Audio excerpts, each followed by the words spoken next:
Hei Indonesiaku, hei negeriku tercinta, maksiat apa yang kau perbuat, dosa apa yang kau lakukan.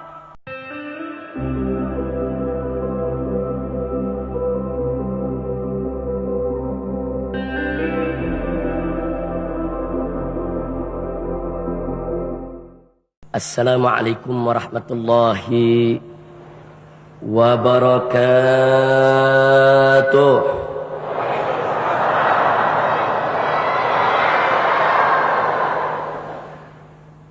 Bismillah, walhamdulillah, wala hawla wala quwwata illa billah. Ashhadu an la ilaha illallah wahdahu la sharika lah. Wa ashhadu anna sayyidana Muhammadan abduhu wa rasuluh. Allahumma salli wa sallim wa barik ala sayyidina wa habibina wa syafi'ina wa maulana nabiyyina Muhammadin وعلى آله الطاهرين الطيبين وأصحابه الغر الميامين ومن تبعهم بإحسان إلى يوم الدين. أحبائي الكرام، في هذه المناسبة المباركة وبهذا الاجتماع الطيب المبارك أوصيكم جميعا ونفسي بتقوى الله وبطاعة رسول الله صلى الله عليه وسلم.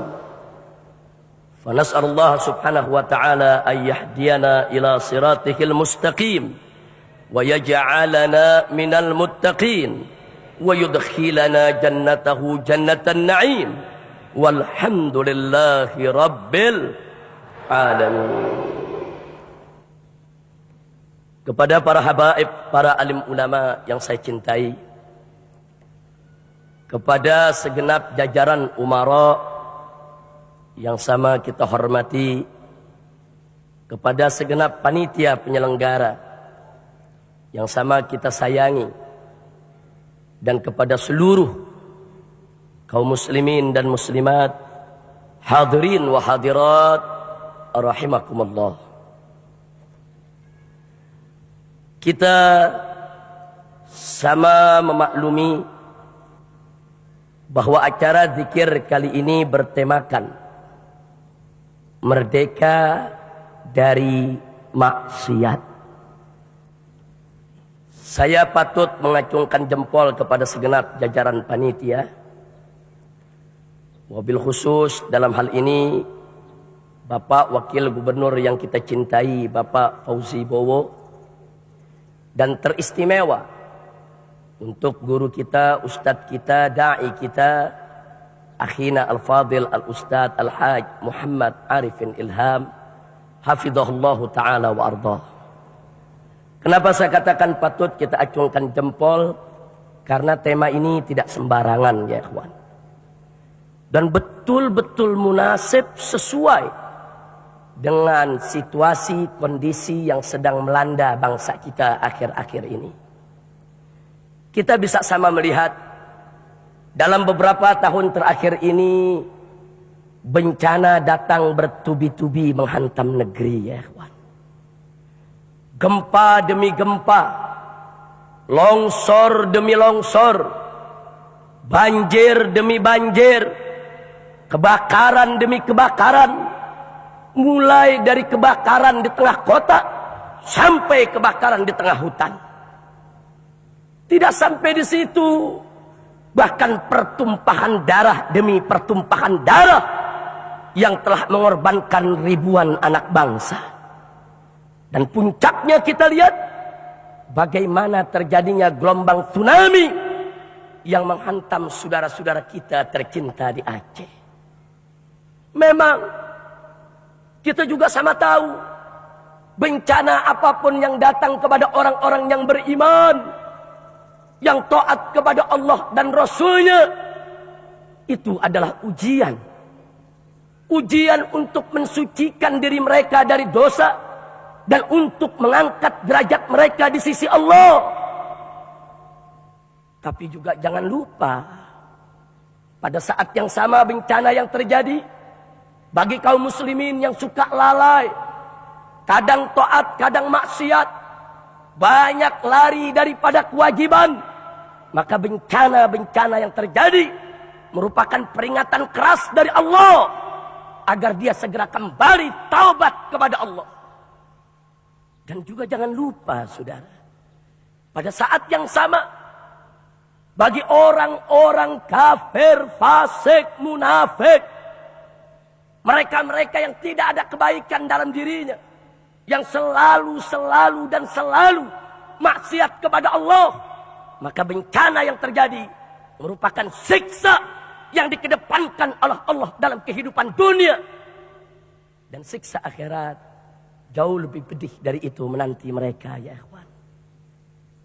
Karena itu pada kesempatan hari yang berbahagia ini, saya tidak hendak untuk menghibur hati saya maupun hati jamaah kaum muslimin dengan hanya mengatakan, sudahlah, bencana-bencana yang terjadi di Indonesia ujian untuk kita.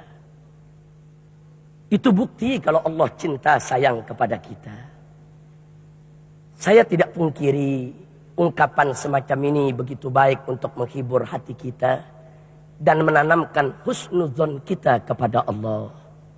Tapi jangan lupa, terlalu banyak menghibur diri, nanti kita jadi lupa diri, saudara. Karena itu pada kesempatan ini saya lebih suka, ayo mari kita introspeksi diri. Ada apa dengan republik ini sehingga bencana datang bertubi-tubi tiada henti menghantam negeri, saudara? Ada apa? Karena itu ayo mari sama ingin saya ajak semua yang ada di sini kembali ke 15 abad yang lalu, tatkala seorang khalifah yang adil memimpin kaum muslimin. Dialah Sayyidina Umar ibn Khattab radhiyallahu taala anhu. Di dalam kepemimpinan beliau terjadi gempa di salah satu bagian negeri. Padahal Sayyidina Umar sudah memimpin negeri dengan adil, dengan penuh ketakwaan. Hukum Allah dijalankan. Pencuri dipotong tangan. Pemabuk dicambuk. Penzina yang masih gadis atau lajang dicambuk 100 kali dan diasingkan 1 tahun. Bagi mereka yang sudah merasakan hubungan intim dalam pernikahan yang sah, kalau mereka berzina, mereka adalah penzina muhson yang dirajam hingga mati. Hukum ini semua ditegakkan oleh Umar ibn Khattab. Tiada korupsi, tidak ada koruptor, tiada ada tempat maksiat yang menyebar, saudara. Tapi tiba-tiba terjadi gempa di salah satu sudut negeri. Karena saat itu memang sudut negeri Islam begitu luas, dari benua Afrika sampai ke bumi Persia, saudara. Ada bagian negeri yang tidak terkontrol oleh beliau. Kemudian terjadi gempa.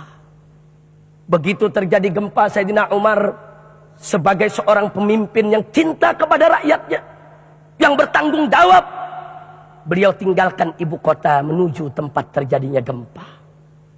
Sampai di sana, beliau kumpulkan rakyatnya yang baru saja mendapat musibah, saudara. Begitu sudah kumpul, beliau ajukan satu pertanyaan. Apa gerangan pertanyaan yang ditanyakan oleh Sayyidina Umar? Luar biasa menakjubkan, saudara. Ternyata Sayyidina Umar tidak bertanya tentang berapa besar harta benda yang musnah. Tidak. Sayyidina Umar juga tidak bertanya tentang berapa banyak korban nyawa yang melayang akibat gempa. Tidak.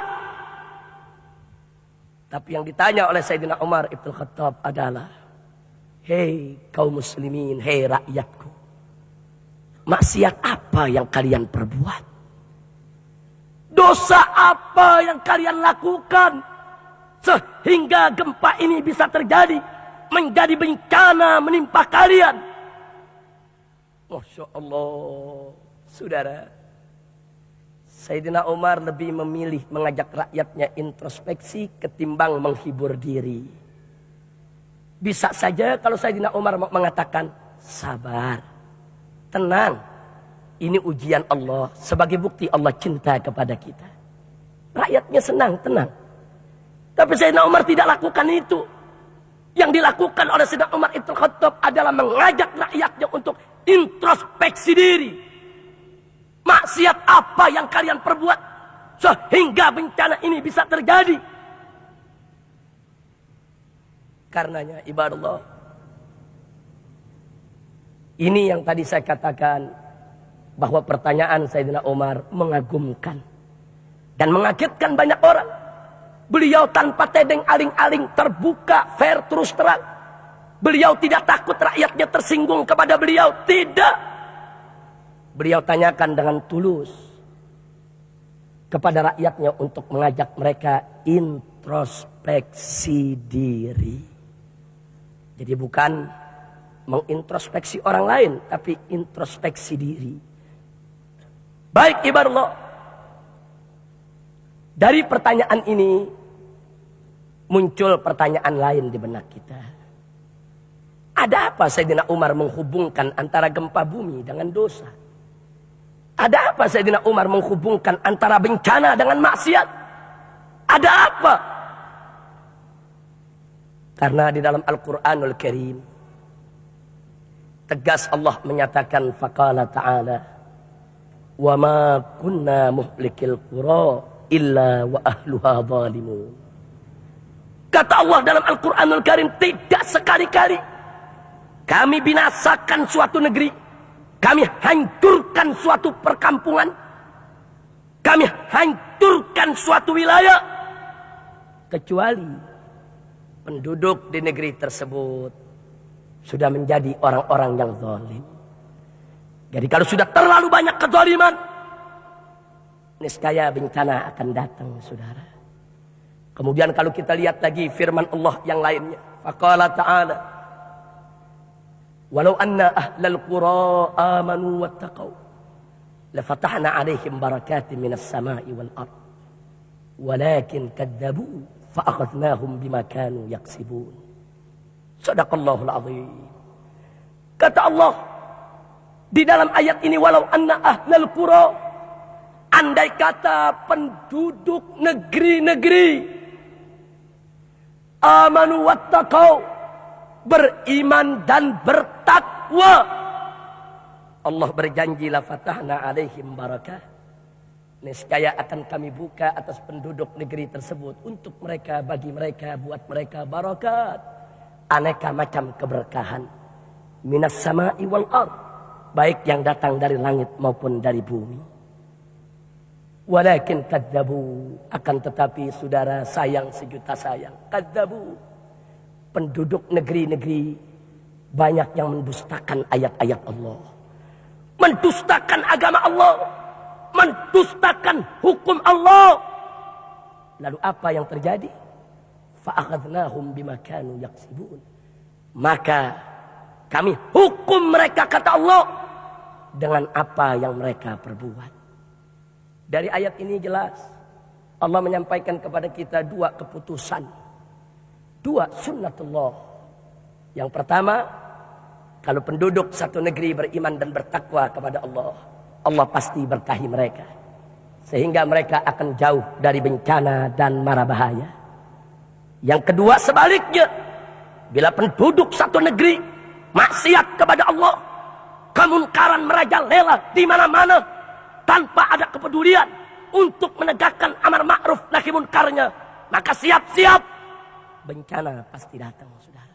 Dan ingat, kalau bencana sudah datang, Allah berfirman dalam Al-Quranul Karim, faqala ta'ala, wattaqu fitnatan la tusibanna alladhina zalamu minkum khassah.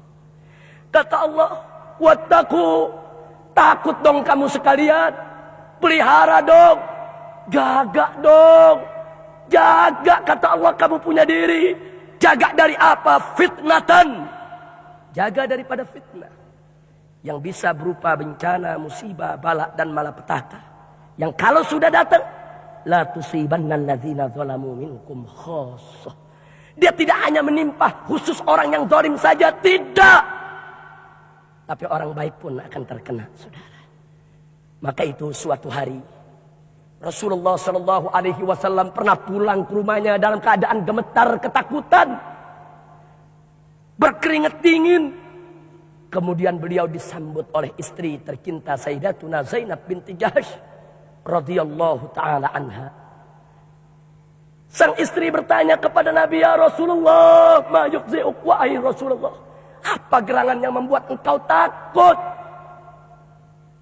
Nabi pun menceritakan kepada istrinya, celaka bagi umatku. Dari kejahatan yang sudah hampir tiba, berbagai macam musibah akan menimpa mereka. Sedih kita punya Nabi. Kemudian sang istri dengan polos dan tulus bertanya, ya Rasulullah, anahliku wa fina salihun. Wahai Rasulullah, apakah kalau bencana datang, nahlik, kita ikut binasa, kita ikut celaka, kita ikut terkena bencana, wa fina salihun, sedang di tengah-tengah kita masih banyak orang yang saleh, masih banyak orang yang baik, masih banyak orang yang taat. Apa jawab Nabi alaihi salatu wassalam? Naam, idza kathural khabath. Ya, kita semua orang baik akan ikut kena bencana jika kebejatan sudah merajalela. Makanya saudara, sedih saya dan kawan-kawan bergabung dengan berbagai ormas Islam beberapa waktu yang lalu turun ke Aceh. Berbulan-bulan kami duduk di Aceh. Kami lihat dengan mata kepala kami sendiri akibat yang ditimbulkan oleh tsunami. Tsunami tidak bertanya mana rumah kiai, mana rumah pelacur, saudara. Tsunami tidak bertanya mana rumah orang baik, mana rumah orang jahat. Bahkan bayi-bayi yang tidak berdosa pun ribuan mayatnya berserakan di mana-mana. Inna lillahi wa inna ilaihi raji'un. Karena itu saya ajak semua di sini perhatikan baik-baik pesan Nabi. Dalam satu kesempatan beliau berpesan. Kata beliau, "Walladzi nafsi biyadihi la ta'murunna bil ma'rufi wa la tanhawunna 'anil munkar aw la yushikunna an yab'atsallahu 'alaikum iqaban minhu thumma tad'unahu fala yustajabu lakum." Apa kata Nabi?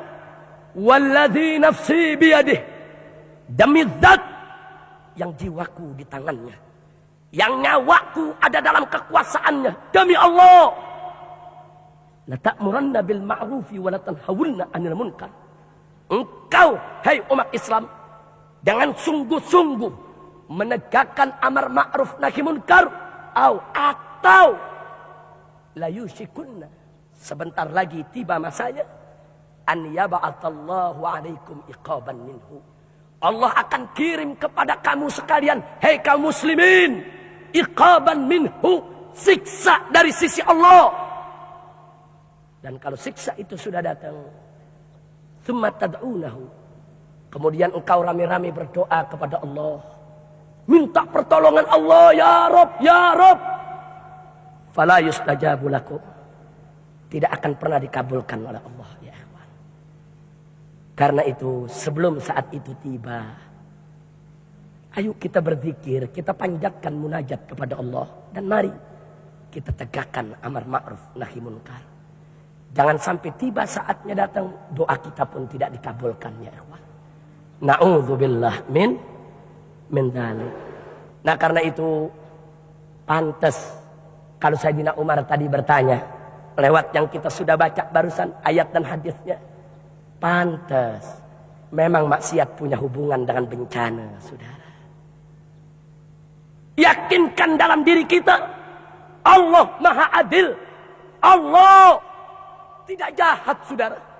Allah tidak ganas, saudara. Demi Allah, Allah Maha Santun lagi Maha Lembut, wal Latiful Wadud. Allah maha pengasih lagi maha penyayang. Huwar Rahmanur Rahim. Tidak mungkin saudara, Allah mengirimkan bencana bertubi-tubi kepada satu negeri yang penduduk mayoritasnya muslim, yang banyak habaib, banyak ulama, banyak kiai, banyak majelis-majelis taklim, banyak majelis-majelis zikir. Kalau tanpa sabab musabab, tidak mungkin Allah kirimkan bencana kalau tidak ada sabab musababnya saudara. Pasti ada sesuatu yang tidak beres di negeri ini sehingga bencana datang bertubi-tubi. Makanya kalau bencana datang ke Aceh, jangan hanya menyalahkan orang Aceh. Aceh adalah bagian dari negara kesatuan Republik Indonesia, saudara. Siapapun yang berbuat maksiat di negeri ini, dari pejabat sampai rakyat, dari ulama sampai santri, mereka semua ikut menanam andil di dalam mengundang bencana yang datang dari sisi Allah. Belum terlambat, pintu taubat selalu terbuka sebelum matahari terbit, yaitu dari sebelah barat ya kawan. Maka itu yuk mari dekatkan diri kita kepada Allah, merdekakan bangsa kita dari segala kemaksiatan, insya Allah. Nah untuk itu ya ikhwan, pada akhirnya saya ingin mengajak semua, mari sekejap pertanyaan Sayyidina Umar tadi kita tanya kepada bangsa ini saudara. Tadi Sayyidina Umar bertanya, maksiat apa yang kau perbuat?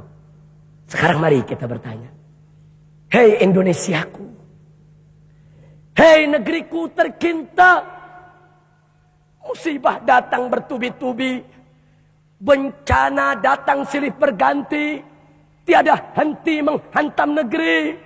Hei Indonesiaku, hei negeriku tercinta, maksiat apa yang kau perbuat?